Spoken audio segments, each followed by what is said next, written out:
Right now, our assessment leads us to conclude that these are lawful and legal aviation activities, manned and unmanned drones and civil aviation aircraft or commercial aircraft. So let's talk a little bit about drones, because, you know, there are these little baby drones. So you can see that one. This is like a toy drone that is as small as you can have.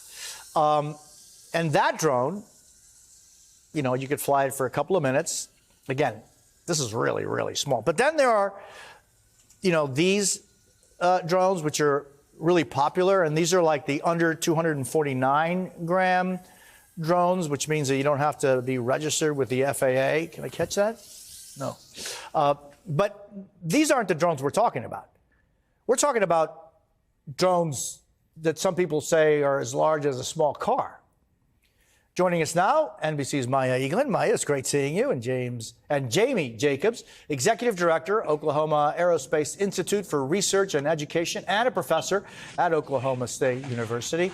So, Maya, let's begin with this whole issue. More and more drones, again, not like this. Right. The huge ones. More and more drones being sighted, and more questions are being asked. What's the latest on that? The latest we have is from John Kirby on the Today Show this morning. He reiterated that there's no active threat to the American public at this time.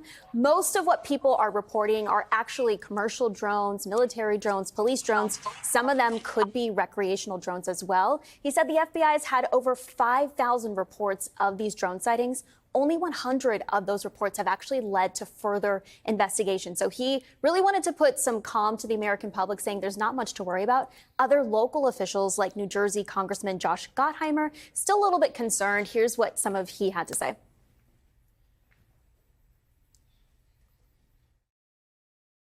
There are postings of sightings all over the internet. Some of them true, and others, I'm concerned, are being posted by others to scare people.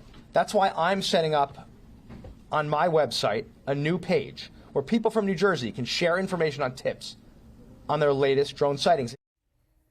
Gottheimer also really trying to encourage an effort to create an air traffic control system for drones specifically. So we'll be monitoring that as well. Yeah, and so, Jamey, let's talk about this because, look, drones are a part of life. Fortunately or unfortunately, we've been seeing proliferation of these, you know, under 249 drones and so many others. But what is it that you think has been happening in the past 3 weeks? What are people seeing? Well, I think it really just comes to the point that